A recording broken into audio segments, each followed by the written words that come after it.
मैं देवेंद्र देव गाजियाबाद से। सबसे पहले एक शेर।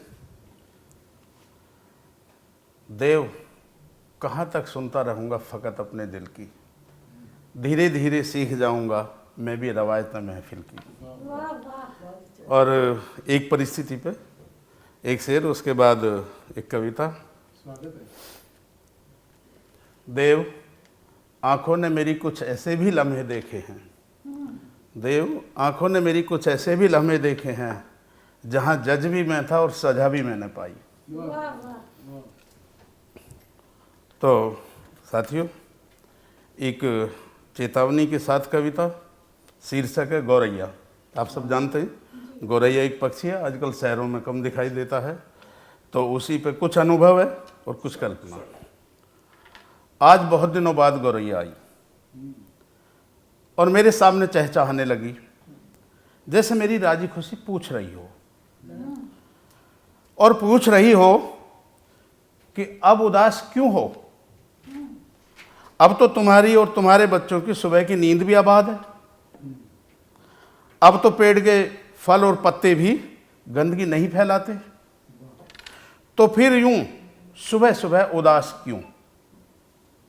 मैंने कहा तू मेरी छोड़, मैंने कहा तू मेरी छोड़, अपनी बता, तू अब जहां रहती है खुश तो है।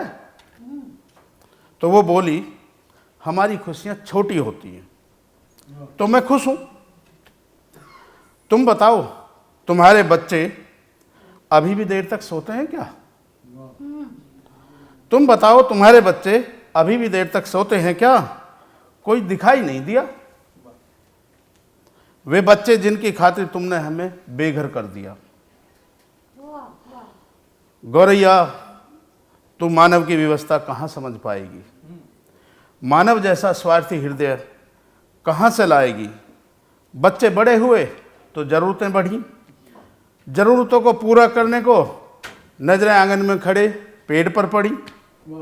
तेरा घर मेरे घर की ज़रूरतों के बीच आ गया, तेरा घर मेरे घर की ज़रूरतों के बीच आ गया, और फिर ज़रूरतों का दानव तेरा घर खा गया, और फिर ज़रूरतों का दानव तेरा घर खा गया। बच्चे बड़े होकर कोई विदेश गया तो कोई परदेश चला, बच्चे बड़े होकर कोई विदेश गया तो कोई परदेश चला, हर कोई उड़ चला तेरी तरह, और कटे पंख लेकर मैं यहीं पड़ा रह गया। अब देख मैं हर तरफ से कंक्रीट से घिरा हूं, अब देख मैं हर तरफ से कंक्रीट से घिरा हूं, और कभी कभी तो ऐसा लगता है कि मैं भी कंक्रीट हो चला हूं। क्या बात। अब मेरे पास ना बच्चे हैं, ना नीम है, ना गौरैया। अब ना मेरे पास बच्चे हैं, ना नीम है, ना गौरैया। गौरैया बोली अपना ये भविष्य तूने ही तो चुना है, तुझे किसी और ने नहीं, तेरी उम्मीदों ने छला है।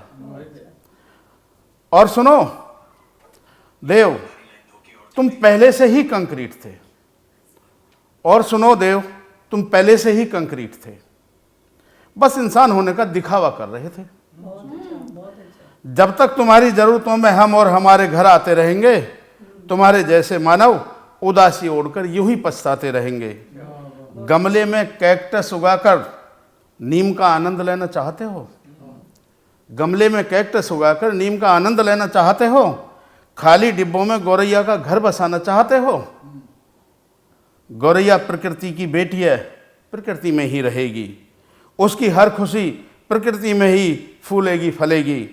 तुम आने वाली पीढ़ियों को गौरैया की चहचहाहट किताबों में ही पढ़ा देना, तुम आने वाली पीढ़ी को गौरैया की चहचहाहट किताबों में ही पढ़ा देना। और जब वो पूछे अब गौरैया कहाँ गई, शर्म से सिर झुका लेना, बता देना कि बुद्धिमत्ता के दंभ में और आधुनिकता की होड़ में, बता देना कि बुद्धिमत्ता के दंभ में और आधुनिकता की होड़ में न जाने हम कितनी गौरैयाओं के घर खा गए, तभी तो अब हम प्रत्यक्ष प्रतिमाओं पर आ गए।